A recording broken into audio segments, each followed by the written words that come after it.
കലോത്സവം.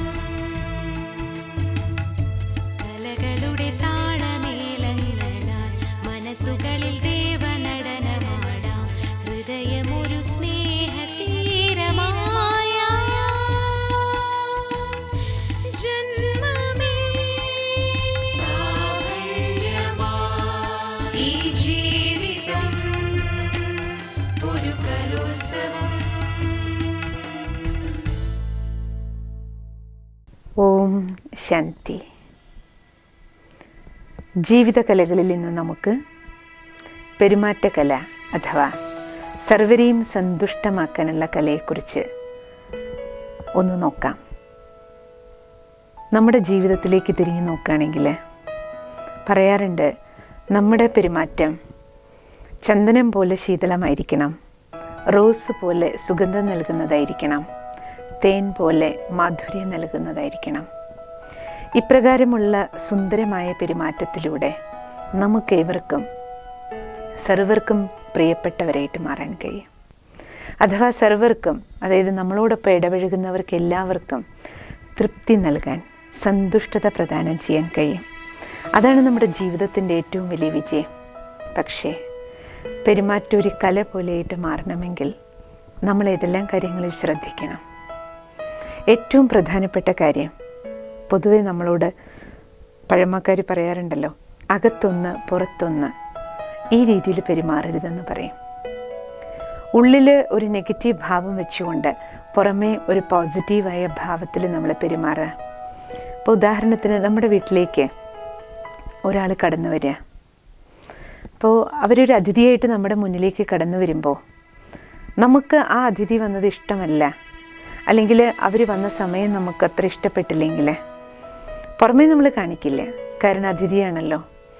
നമ്മൾ കയറിയിരിക്കാൻ പറയും, കുടിക്കാൻ എന്തെങ്കിലും വേണോ എന്ന് ചോദിക്കും. പക്ഷേ ഉള്ളിലെ ഭാവം എന്തായിരിക്കും? കണ്ടില്ലേ, ഇവർക്ക് കയറി വരാൻ കണ്ട ഒരു സമയം. നമ്മളെന്തെങ്കിലും തിരക്കിലാണെങ്കിൽ നമുക്ക് സമയം ഉണ്ടാവില്ല, ചിലപ്പോൾ നമ്മൾ ഇത്രയും ധൃതിയിലായിരിക്കും. അപ്പോൾ നമ്മുടെ ഉള്ളിൽ ഇത്രയും അസ്വസ്ഥതയുണ്ടാവും. ഇവർ ഈ സമയത്ത് തന്നെ എന്തിനു കയറി വന്നു, ഫോൺ വിളിക്കാതെ എന്തിനാ വന്നേ, പറയാതെ എന്തിനാ വന്നേ, പെട്ടെന്ന് എന്തിനു വന്നു. അപ്പോൾ അവരോട് നമ്മുടെ മനസ്സിൽ ഇങ്ങനെയുള്ള നെഗറ്റീവ് വിചാരങ്ങളിരിക്കും. പക്ഷേ എന്നാലും നമ്മളെന്ത് ചോദിക്കാൻ, ചിരിച്ചുകൊണ്ട് കുടിക്കാൻ എന്താ വേണ്ടേ.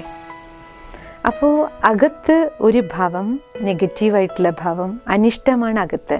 പക്ഷേ പുറമേ നമ്മൾ സ്നേഹം കാണിക്കാൻ ശ്രമിക്കും. ഇതിൽ വളരെ കൃത്രിമത്വമുള്ള പെരുമാറ്റം എന്ന് പറയും. അപ്പോൾ ശരിക്കും വർക്ക് ചെയ്യണത് നമ്മുടെ ഉള്ളിലെ ഭാവം, ഭാവന. പുറമേ നമ്മൾ ഏത് വാക്ക് ഉപയോഗിക്കുന്നു, മുഖത്ത് ചിരി വരുത്തുന്നുണ്ടോ, അതല്ല പ്രധാനം. ചിരി നമുക്ക് കൃത്രിമമായിട്ട് വരുത്താൻ കഴിയും. കാരണം സാധാരണ രീതിയിൽ നിങ്ങൾ കണ്ടിട്ടുണ്ടാവും, നമ്മുടെ വീടുകളിലൊക്കെ സാധനങ്ങൾ വിൽക്കാൻ വേണ്ടി വരുന്ന ആ വ്യാപാരത്തിന് വരുന്നവർക്കൊരു ട്രെയിനിങ് ഉണ്ട്. അവരുടെ ഓഫീസിൽ അവരുടെ മാനേജർ ഇങ്ങനെ ട്രെയിനിങ് കൊടുത്തു വിടും. ഓരോ സ്ഥലത്ത് പോകുമ്പോഴും അവർ സാധനങ്ങൾ വാങ്ങിയില്ലെങ്കിൽ പോലും നിങ്ങൾ അവരോട് മാന്യമായിട്ട് പെരുമാറിയിട്ട് പോരണം. ഇതേപോലെ നമുക്കും ചെയ്യാം. നമ്മുടെ വീട്ടിൽ ഒരാൾ കയറി വരുന്ന സമയത്ത് നമുക്ക് തിരക്കുണ്ട്, അല്ലെങ്കിൽ നമുക്ക് അവർ നമ്മളോട് പറയാതെ വന്നു, പക്ഷെ എന്നാലും നമുക്ക് അവരോട് സ്നേഹമായിട്ട് പെരുമാറാം. നമ്മളൊന്നും കൊടുത്തില്ലെങ്കിൽ പോലും ചായ ചോദിക്കണം എന്നില്ല, പക്ഷെ നമ്മുടെ പെരുമാറ്റം ശുദ്ധമായിരിക്കണം, സ്നേഹപൂർണ്ണമായിരിക്കണം. അത് ഏറ്റവും പ്രധാനപ്പെട്ടൊരു കാര്യം. ഉള്ളിലൊന്ന് വെച്ചിട്ട് പുറമേ നമ്മൾ മറ്റൊന്ന് അഭിനയിക്കരുത്. രണ്ടാമത്തെ കാര്യം നമ്മൾ ശ്രദ്ധിക്കേണ്ടത്, നമ്മുടെ ജീവിതത്തിൽ നമുക്ക് നമ്മുടെ ജീവിതത്തിൻ്റെ മൂല്യം മനസ്സിലാക്കി ജീവിക്കുകയാണെങ്കിൽ മറ്റുള്ളവരോട് പെരുമാറുമ്പോഴും നമ്മൾ മറ്റുള്ളവരുടെ ജീവിതത്തിനും വില കൊടുക്കും. എല്ലാവർക്കും വാല്യൂ കൊടുക്കും. അവരുടെ പ്രായത്തിന്, അവരുടെ പദവിക്ക്, അവരുടെ കഴിവുകൾക്ക്, എല്ലാത്തിനും. അതായത് മനുഷ്യൻ്റെ ജീവിതത്തിന് മൂല്യം നൽകുന്നവരായിട്ട് നമ്മൾ മാറണം. അപ്പോഴേ നമ്മൾ ഓരോ വ്യക്തികളോടും ഇടപഴകുമ്പോൾ അവർക്കനുസൃതമായി പെരുമാറ്റം, നമ്മുടെ പെരുമാറ്റം അവരോടൊപ്പം ഒരു കല പോലെയായിട്ട് മാറണം. ഉദാഹരണത്തിന് നമ്മളൊരു ജോലി സ്ഥലത്തിരിക്കുക, നമ്മളൊരു ഓഫീസറായിട്ടിരിക്കുകയാണെന്നിരിക്കട്ടെ. നമ്മുടെ അടുത്ത് പലരും വരും പല ആവശ്യങ്ങൾക്ക് വേണ്ടി. അപ്പം നമ്മൾ ഒരു കാര്യം നടത്തി കൊടുക്കാൻ 5 മിനിറ്റിൽ ചെയ്യേണ്ട ജോലി 5 ദിവസം ആക്കരുത്, 5 ദിവസം അവരെ നടത്തിക്കരുത്, 5 മണിക്കൂർ അവരെ വെയിറ്റ് ചെയ്യിക്കരുത്. കാരണം വന്ന ഒരാൾ ഒരു സാധാരണ കൂലിപ്പണിക്കാരനാകട്ടെ നമ്മുടെ അടുത്ത് ഒരു കാര്യസാധ്യത്തിന് വേണ്ടിയിട്ട് കയറി വന്നത്. പക്ഷേ ആ കൂലിപ്പണിക്കാരൻ്റെ ജീവിതത്തിൻ്റെ മൂല്യം നമ്മൾ മനസ്സിലാക്കണം. അന്നത്തെ ദിവസം ചിലപ്പോൾ ആൾ ലീവ് എടുത്തിട്ടായിരിക്കും വന്നിരിക്കുന്നത്, അല്ലെങ്കിൽ ചിലപ്പം കുട്ടിയെ ആശുപത്രിയിൽ വല്ലതും അഡ്മിറ്റ് ആക്കിയിട്ടായിരിക്കും വന്നിരിക്കുന്നത്. ജീവിതത്തിൻ്റെ പല സാഹചര്യങ്ങളാണ്. അല്ലെങ്കിൽ ഇവിടെ വന്ന് വേഗം കാര്യം ചെയ്തിട്ട് പോയിട്ട് ജോലിക്ക് കയറാമെന്ന് വിചാരിച്ചിട്ടായിരിക്കും വന്നിരിക്കണേ. കാരണം അന്നത്തെ ദിവസം ഒരു പക്ഷേ പണിയെടുത്തില്ലെങ്കിൽ, അന്നത്തെ പണിക്കൂലി കാശ് കിട്ടിയില്ലെങ്കിൽ ഒരു പക്ഷേ ജീവിതം ജീവിക്കാൻ ബുദ്ധിമുട്ടുണ്ടാവും. ഇപ്രകാരം നമ്മൾ ഓരോരുത്തരും നമ്മുടെ ജീവിതത്തിൻ്റെ മൂല്യം മനസ്സിലാക്കുന്നുവെങ്കിൽ തീർച്ചയായിട്ടും മറ്റുള്ളവരുടെ ജീവിതത്തിൻ്റെ വിലയും മനസ്സിലാക്കും. കുടുംബജീവിതത്തിൽ ഇതേപോലെയാണ്. അച്ഛൻ, അമ്മ, മാതാപിതാക്കൾ മക്കളുടെ ജീവിതത്തിൻ്റെ മൂല്യവും മനസ്സിലാക്കണം. ഒരു മദ്യപാനിയായ പിതാവ് ഒരു വീട്ടിലുണ്ടെങ്കിൽ മറ്റെല്ലാവരുടെയും ജീവിതം തകർന്ന് തരിപ്പണമായി പോകും. ആ മദ്യപാനിയുടെ മോശമായ പെരുമാറ്റം കാരണം ഒന്ന് ആ ഭാര്യ, അവരുടെ അമ്മ അല്ലെങ്കിൽ അമ്മായിയമ്മ, സഹോദരങ്ങൾ, സ്വന്തം മക്കൾ, അവരുടെ ജീവിതം എന്തായിട്ട് മാറും? നമ്മളും ചിന്തിക്കണം. ഇപ്രകാരം നമ്മുടെ പെരുമാറ്റം എങ്ങനെയായിരിക്കണം? മറ്റുള്ളവരുടെ ജീവിതത്തിന് നമ്മൾ വില കൊടുക്കുന്നുവെങ്കിൽ നമുക്ക് മറ്റുള്ളവർക്ക് ആദരവോടുകൂടി ഓരോരുത്തർക്കും കൊടുക്കേണ്ട റെസ്പെക്റ്റ്, മക്കൾക്ക് മാതാപിതാക്കൾ റെസ്പെക്റ്റ് കൊടുക്കുമ്പോൾ, സ്നേഹം കൊടുക്കുമ്പോൾ അച്ഛനമ്മമാർക്ക് തിരിച്ച് മക്കളിൽ നിന്നും പ്രാപ്തമാകും. നമ്മൾ വയസ്സായവർക്ക് കൊടുക്കുമ്പോൾ നമുക്കും തിരിച്ച് കിട്ടും. അപ്പോൾ ഓരോരുത്തർക്കും, നമ്മുടെ അടുത്ത് ഇടപഴകി കടന്നു പോകുന്ന ഓരോരുത്തർക്കും അവരവരുടേതായ ജീവിതത്തിൻ്റെ മൂല്യം മനസ്സിലാക്കിക്കൊണ്ട് നമ്മൾ പെരുമാറുക. അത് ഏറ്റവും പ്രധാനപ്പെട്ട കാര്യം. അപ്പം നമ്മുടെ ഓഫീസിൽ ജോലി ചെയ്യുന്ന ഒരു സെക്യൂരിറ്റിക്കാരന് പോലും, അല്ലെങ്കിൽ നമ്മളുടെ വണ്ടി ഡ്രൈവ് ചെയ്യുന്ന ഒരു ഡ്രൈവറോട് പോലും നമ്മൾ പെരുമാറുന്ന ഒരു കല ഏറ്റവും ശ്രേഷ്ഠമായിരിക്കണം. കാരണം നമ്മുടെ വണ്ടി ഓടിക്കുന്ന ഡ്രൈവർ നമുക്കതിൽ വെറും ഡ്രൈവറാണ്, പക്ഷെ നമ്മുടെ ജീവിതം അയാളുടെ കയ്യിലാണ്.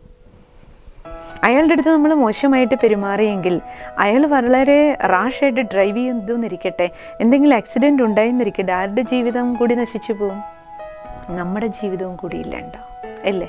അതേസമയം നമ്മൾ ഡ്രൈവറോട് സ്നേഹമായിട്ട് പെരുമാറുന്നുവെങ്കിൽ ഒരു ഹമ്പുള്ള സ്ഥലത്ത് പോലും ആ വണ്ടി കൊണ്ടുപോകുമ്പോൾ അത് ഹമ്പിൽ കൂടിയാണ് കൊണ്ടുപോയതെന്ന് നമുക്ക് ഫീൽ ചെയ്യാൻ പറ്റാത്ത തരത്തിൽ ആൾ ഡ്രൈവ് ചെയ്യും. അത് നമ്മുടെ പെരുമാറ്റം, നമ്മളും അവരും തമ്മിലുള്ള ഇടപഴകൽ എങ്ങനെയാണോ അതിനനുസരിച്ചിരിക്കും. അവിടെയാണ് നമ്മുടെ പെരുമാറ്റം ഒരു കലയായിട്ട് മാറുക എന്ന് പറയുന്നത്. ഏറ്റവും പ്രധാനപ്പെട്ട മറ്റൊരു വസ്തുത ഇന്നത്തെ ജീവിതത്തിൽ, പ്രത്യേകിച്ച് ഇന്നത്തെ കാലഘട്ടത്തിൽ നമുക്ക് എല്ലാവർക്കും അറിയാം, പെരുമാറ്റ കലയിൽ ഏറ്റവും പ്രധാനപ്പെട്ട ഒരു വസ്തുത നമ്മുടെ ജീവിതം നമ്മൾ ആർക്കും ഒരു ഭാരമാക്കരുത്. നമ്മുടെ സ്വഭാവം, നമ്മുടെ പെരുമാറ്റം മറ്റുള്ളവർക്ക് ഭാരം നൽകുന്നതാകരുത്. പ്രത്യേകിച്ചും ഇന്ന് കുടുംബങ്ങളിൽ നിങ്ങൾക്കറിയാം, പ്രായമായവർ വളരെയധികം കഷ്ടതകൾ അനുഭവിക്കുന്ന ഒരു കാലഘട്ടമാണ്. പ്രായമായവരെ ചെറുപ്പക്കാർ നോക്കുന്നില്ല, അല്ലെങ്കിൽ മക്കൾ നോക്കുന്നില്ല, മരുമക്കൾ നോക്കുന്നില്ല. പ്രായമായവരെ വൃദ്ധസദനങ്ങളിൽ കൊണ്ടുപോവുകയാണ്, അല്ലെങ്കിൽ തെരുവിലെറിയുകയാണ്. ഇങ്ങനെയുള്ള കാഴ്ചകൾ കാണുമ്പോൾ നമുക്ക് എല്ലാവർക്കും വിഷമം തോന്നാറുണ്ട്. നമ്മളും ചിന്തിക്കുക, എന്താ ഭഗവാനെ, എന്താ ഇന്നത്തെ കാലം? പക്ഷെ അവിടെ നമ്മൾ മനസ്സിലാക്കേണ്ടേ, നമ്മൾ പ്രായമാകും തോറും പ്രായമാകുന്നവർക്കും ഒരു ബോധം ഉണ്ടായിരിക്കണം. നമ്മൾ ആ കുടുംബത്തിൽ, നമ്മുടെ ശരീരത്തിന് പ്രായമേറുമ്പോൾ നമ്മുടെ ശാരീരിക ക്ഷമത കുറയും, പക്ഷേ ആ സമയത്ത് നമ്മുടെ മാനസിക ക്ഷമത കൂടണം. കാരണം പ്രായമാകും തോറും ജീവിതത്തിൻ്റെ അനുഭവങ്ങളിലൂടെ നമ്മൾ വളരെ പരിപക്വമായിട്ടുണ്ടായിരിക്കണം. ആ മാനസിക പക്വത കൊണ്ട് ആ കുടുംബത്തിന് ഒരു ഗൈഡായിട്ട്, ഒരു വെളിച്ചമായിട്ട് നമുക്ക് മാറാൻ കഴിയും. മക്കളെ, മരുമക്കളെ, അല്ലെ പേരമക്കളെ പിന്നെ നമ്മൾ ഭരിക്കാൻ പോകരുത്. അപ്പോഴാണ് അവർക്ക് നമ്മളൊരു ഭാരമായിട്ട് മാറുന്നത്.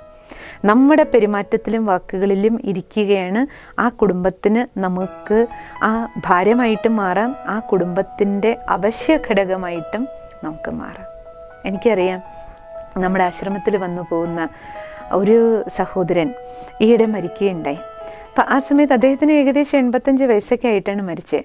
പക്ഷേ ഇന്നും ആ മകൾ 1-2 വർഷങ്ങളൊക്കെ കഴിഞ്ഞിട്ടും അവരുടെ മകള് നല്ല എഡ്യൂക്കേറ്റഡ് ആണ്, സ്വന്തം ബിസിനസ് ഉണ്ട്, ഇത്രയും സമ്പാദിക്കുന്നുണ്ട്, അവർക്ക് നല്ല ഹസ്ബൻഡ്, നല്ല മക്കൾ, നല്ലൊരു ഫാമിലിയാണ്, എല്ലാ സൗകര്യങ്ങളും ഉണ്ട്. പക്ഷെ ഇന്നും ആ അച്ഛൻ മരിച്ചതിൻ്റെ നഷ്ടബോധം ആ മകൾക്ക് മാറിയിട്ടില്ല. ഡേ ബൈ ഡേ ആ നഷ്ടബോധം കൂടുന്നതാണ് കാണുന്നത്. ഒരിക്കലും ഞാൻ ചോദിക്കുമ്പോൾ പറയുകയുണ്ടായി, സിസ്റ്റർ, എനിക്കെൻ്റെ ഹസ്ബൻഡ് ഫ്രണ്ട് പോലെയാണ്, മക്കളും ഫ്രണ്ട് പോലെയാണ്, പക്ഷേ എൻ്റെ അച്ഛനെ സംബന്ധിച്ചിടത്തോളം, അപ്പോൾ ഞാൻ വിദേശത്താണെങ്കിൽ പോലും അച്ഛൻ്റെ അടുത്ത് എൻ്റെ ജീവിതത്തിലെ ഏതൊരു ഘട്ടത്തിൽ എല്ലാം ഞാൻ ഷെയർ ചെയ്യുന്നത് എൻ്റെ അച്ഛനോടൊപ്പമായിരുന്നു. അച്ഛൻ്റെ ഒരു വാക്ക് കേട്ടാൽ മതി, കാരണം എൻ്റെ അച്ഛൻ പോസിറ്റീവായിട്ട് മാത്രമേ സംസാരിക്കുള്ളൂ.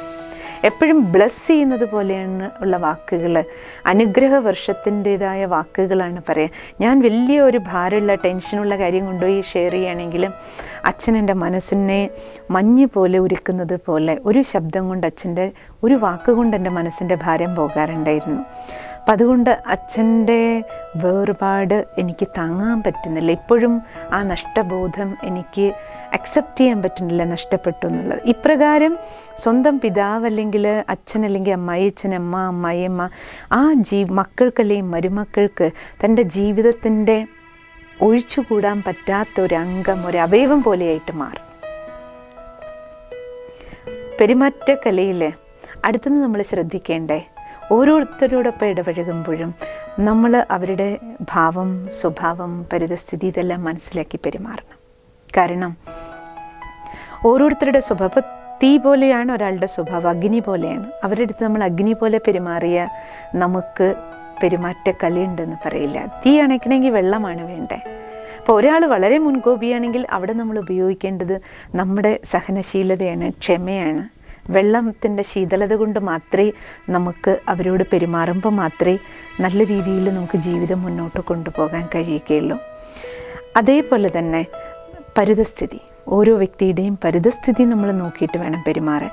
നമ്മൾ വീട്ടിലിരുന്നിട്ട് ഓഫീസിലിരിക്കുന്ന ഹസ്ബൻഡിൻ്റെ അടുത്ത് അല്ലെങ്കിൽ മകൻ്റെ അടുത്ത്, മകളുടെ അടുത്ത് ഫോൺ വിളിച്ചിട്ട് ഓരോ കാര്യം പറയുമ്പോൾ നമ്മൾ ആലോചിക്കണം, ഫോൺ വിളിക്കുന്നതിന് മുമ്പ് അവർ ഓഫീസിലാണ്, അല്ലെങ്കിൽ പുറത്താണോ, അല്ലെങ്കിൽ അവരവരുടെ ബോസിൻ്റെ അടുത്താണോ, ഫീൽഡിലാണോ, എവിടെയാണ് നമുക്കറിയില്ല, എന്ത് ചെയ്തുകൊണ്ടിരിക്കുകയാണെന്നറിയില്ല. നമുക്ക് നമ്മുടെ ആവശ്യങ്ങൾ മാത്രമേ പറയേണ്ടി വരുള്ളൂ. ചിലപ്പോൾ നമ്മുടെ പരാതി പറയാനായിരിക്കും വിളിക്കുന്നത്, ചിലപ്പോൾ വിദേശത്തുള്ളവരായിരിക്കും. അവരുടെ ജീവിതം ആ സമയത്ത് അവരെന്താ ചെയ്തുകൊണ്ടിരിക്കുന്നത്, അവരുടെ മാനസികാവസ്ഥ എന്താണ്, ഇത് മനസ്സിലാക്കാതെ നമ്മൾ പെരുമാറരുത്. അഥവാ ഒരാൾക്ക് നമ്മൾ ഫോൺ വിളിക്കുമ്പോൾ തന്നെ ആദ്യം ചോദിക്കേണ്ടത്, നിങ്ങളെവിടെയാണ്, എന്താ ചെയ്തുകൊണ്ടിരിക്കണേ, ബിസിയാണോ, തിരക്കുണ്ടോ, ഞാനൊരു കാര്യം പറയട്ടെ, അല്ലെ ബുദ്ധിമുട്ടുണ്ട്, എപ്പോഴെങ്കിലും ഞാൻ പിന്നീട് വിളിക്കാം. ആ രീതിയിൽ നമ്മൾ ചോദിച്ചതിന് ശേഷം വേണം നമ്മൾ നമ്മുടെ കാര്യങ്ങൾ കൺവേ ചെയ്യാൻ. അപ്രകാരം നമ്മൾ ചെയ്യുമ്പോൾ എന്താകും, നമുക്ക് നമ്മുടെ ആ പെരുമാറ്റം അവിടെ ഒരു കലയുടെ ജോലി ചെയ്യും. അവരുടെ സാഹചര്യം എന്താണെന്ന് നമ്മൾ ഫീൽ ചെയ്തതിന് ശേഷം, മനസ്സിലാക്കിയതിന് ശേഷം നമ്മൾ കാര്യവ്യവഹാരം നടത്തുന്നത് വളരെ നല്ലതായിരിക്കും. അങ്ങനെയാണെങ്കിൽ തന്നെ ഇന്നുണ്ടാകുന്ന പല കുടുംബ പ്രശ്നങ്ങളാകട്ടെ, വ്യക്തിബന്ധങ്ങൾക്കിടയിലെ വലിയ തരത്തിലുള്ള ഉരസലുകളും അസ്വസ്ഥതകളും ഇല്ലാതാക്കാൻ വേണ്ടിയിട്ട്, ഈവൻ പലരുടെയും ജീവിതത്തിൽ പറയാറുണ്ടല്ലോ, പലപ്പോഴും ആത്മഹത്യകൾ വരെ ചെയ്യുന്നതിൻ്റെ കാരണം ഇപ്രകാരം മറ്റുള്ളവരുടെ പരിതസ്ഥിതി മനസ്സിലാക്കാതെ ചിലരുടെ വാക്കുകൾ, അങ്ങനെയുള്ള പെരുമാറ്റങ്ങൾ ചിലരുടെ ജീവിതം തന്നെ ഇല്ലാണ്ടാക്കിക്കളയും. അപ്പം അതുകൊണ്ട് നമ്മൾ എപ്പോഴും സ്വഭാവം മനസ്സിലാക്കണം, ഓരോരുത്തരുടെയും ജീവിത സാഹചര്യങ്ങൾ മനസ്സിലാക്കിയിട്ട് നമ്മൾ പെരുമാറുക. നമ്മുടെ ഓഫീസിൽ ഒരാൾ ഇത്തിരി ലേറ്റായിട്ട് വന്നു, ഡെയിലി ലേറ്റായിട്ട് വരുന്ന ആളല്ല, പക്ഷെ ഇത്തിരി വൈകി വന്നു. അപ്പം നമ്മൾ ഉടനെ ഷൗട്ട് ചെയ്യുന്നതിന് പകരം, എന്തുകൊണ്ട് വൈകി എന്ന് പറഞ്ഞ് ഷൗട്ട് ചെയ്യുന്നതിന് പകരം, എന്തു പറ്റിയെന്ന്, എല്ലാ ദിവസവും ഇങ്ങനെ ആയിരുന്നില്ലല്ലോ, അത് ചിലപ്പോൾ അപ്പോഴായിരിക്കും അവരുടെ മക്കൾക്ക് എന്തെങ്കിലും ആക്സിഡൻറ്റ് ഉണ്ടായിട്ടുണ്ടാവാം, ചിലപ്പോൾ സുഖം ഉണ്ടായിട്ടുണ്ടാകില്ല, വീട്ടിലാർക്കെങ്കിലും അങ്ങനെയുള്ള വിപരീത പരിതസ്ഥിതി ഉണ്ടായിട്ടുണ്ടാവും. ഇത് നമ്മൾ മനസ്സിലാക്കേണ്ടതുണ്ട്. സാഹചര്യം മനസ്സിലാക്കി പെരുമാറുക എന്ന് പറയുന്നത് വളരെ ഇമ്പോർട്ടൻ്റ് ആയിട്ടുള്ളൊരു കാര്യമാണ്. അപ്പോൾ എനിക്ക് ഓർമ്മ വരുന്നത്, ഒരിക്കൽ ഞങ്ങൾ ട്രെയിനിൽ യാത്ര ചെയ്യുമ്പോൾ നമ്മുടെ ക്യാബിനിൽ ഒരു കുട്ടി ഇങ്ങനെ ഭയങ്കരമായ വികൃതി ഉണ്ടാക്കി യാത്രക്കാർക്കെല്ലാം ശല്യം ഉണ്ടാക്കിക്കൊണ്ടിരുന്നു. അപ്പോൾ അതിൻ്റെ അച്ഛൻ അവിടെ ഇരിപ്പുണ്ട്. അച്ഛൻ ഇങ്ങനെ ജനലിൽ കൂടെ പുറത്ത് നോക്കിക്കൊണ്ടിരിക്കുകയാണ്. കുട്ടിയുടെ ബഹളങ്ങളൊന്നും കണ്ടിട്ട് ഒന്നും പ്രതികരിക്കണില്ല, കുട്ടിയെ അടക്കിയിരുത്താൻ വേണ്ടി ശ്രമിക്കുന്നതേ ഇല്ല. അപ്പോൾ ആൾക്കാരെല്ലാവരും ഡിസ്റ്റർബ്ഡായി അച്ഛനെ ചീത്ത പറഞ്ഞുകൊണ്ടേയിരുന്നു. ഇയാൾ എന്താ ഇങ്ങനെ ഇരിക്കണം, എത്ര നേരം ഈ കുട്ടി ബഹളം ഉണ്ടാക്കണു. കുറേ സമയത്തിന് ശേഷം വളരെ കുട്ടിയുടെ വികൃതി സഹിക്കാൻ പറ്റാതായപ്പം ആൾക്കാർ ഇദ്ദേഹത്തെ തട്ടി വിളിച്ച് ചോദിച്ചു, നിങ്ങൾ എന്താ പകൽ സ്വപ്നം കണ്ടുകൊണ്ടിരിക്കുകയാണോ? നിങ്ങളുടെ കുട്ടി എത്ര വികൃതിയെ കാണിക്കണേ, എന്നിട്ട് ആ കുട്ടിയെ ഒന്ന് അടക്കിയിരുത്തിക്കൂടെ? അപ്പോഴാണ് അദ്ദേഹം പറയണത്, അയ്യോ സോറി, എന്നോട് ക്ഷമിക്കണം, ഞാൻ ശ്രദ്ധിച്ചില്ല, ഞാനിവിടെ ഉണ്ടായിരുന്നില്ല. അവൻ ചോദിക്കും, എന്ത് പറ്റി? എൻ്റെ ഭാര്യ ഇങ്ങനെ പെട്ടെന്ന് മരിച്ചു, അപ്പം ഞാൻ കുട്ടിയെയും കൊണ്ട് തിരിച്ച് ജോലി സ്ഥലത്തേക്ക് പോവുക. അപ്പം ഞാനിങ്ങനെ ആലോചിച്ചുകൊണ്ടിരിക്കുകയായിരുന്നു, ഞാൻ ഈ കുഞ്ഞിനെയും കൊണ്ടുപോകണം, കുട്ടിയെ നോക്കണം, ജോലിയും ചെയ്യണം, എങ്ങനെ മാനേജ് ചെയ്യും, ആ കാര്യത്തെക്കുറിച്ച് ചിന്തിച്ചുകൊണ്ടിരിക്കുകയായിരുന്നു. അതുകൊണ്ട് നിങ്ങൾ എന്നോട് ക്ഷമിക്കണം കുഞ്ഞെന്തെങ്കിലും വികൃതി കാണിച്ചെങ്കിൽ. അപ്പോഴേക്കും എല്ലാവരുടെയും സ്വഭാവം മാറി, പെരുമാറ്റമേ മാറി. എല്ലാവരും ചേർന്ന് പിന്നെ കുട്ടിയെ കളിപ്പിക്കാൻ തുടങ്ങി, കുട്ടിക്ക് ആഹാരം കൊടുക്കാൻ തുടങ്ങി, കുട്ടിയെ നോക്കാൻ തുടങ്ങി, കുട്ടിയെ എടുത്തിട്ട് നടക്കാൻ തുടങ്ങി. അച്ഛന് പിന്നെ കുട്ടിയെ നോക്കേണ്ട ആവശ്യം പോലും ഇല്ലാതായി മാറി. സെക്കൻഡിൽ എല്ലാവരുടെയും ഭാവം മാറി. കാരണം പരിതസ്ഥിതി മനസ്സിലായപ്പോൾ. ഇപ്രകാരം നമ്മൾ നമ്മുടെ ജീവിതത്തിൽ ശ്രദ്ധിക്കുകയാണെങ്കിൽ നമ്മുടെ പെരുമാറ്റം ഒരു കലയാക്കി മാറ്റാൻ കഴിയും. അതേപോലെ തന്നെ നമ്മുടെ പെരുമാറ്റത്തിൽ ശ്രദ്ധിക്കേണ്ട മറ്റൊരു കാര്യം ദുഃഖം കൊടുക്കാതിരിക്കുക. സുഖദായിയായിരിക്കണം കർമ്മം. ദുഃഖം കൊടുത്താൽ ദുഃഖം കിട്ടും. കാരണം നമ്മൾ കുഞ്ഞുനാളിലേ കേട്ടിട്ടുണ്ട്, വിതയ്ക്കുന്നതേ കൊയ്യൂ. നമ്മളെന്ത് കൊടുക്കണോ അത് നമുക്ക് കിട്ടും. നമ്മൾ നമ്മുടെ മുതിർന്നവരോട് അല്ലെങ്കിൽ മാതാപിതാക്കളോട് അല്ലെങ്കിൽ പ്രായമേറിയവരോട് മോശമായിട്ട് പെരുമാറിയാൽ നാളെ നമ്മളും വയസ്സാകും.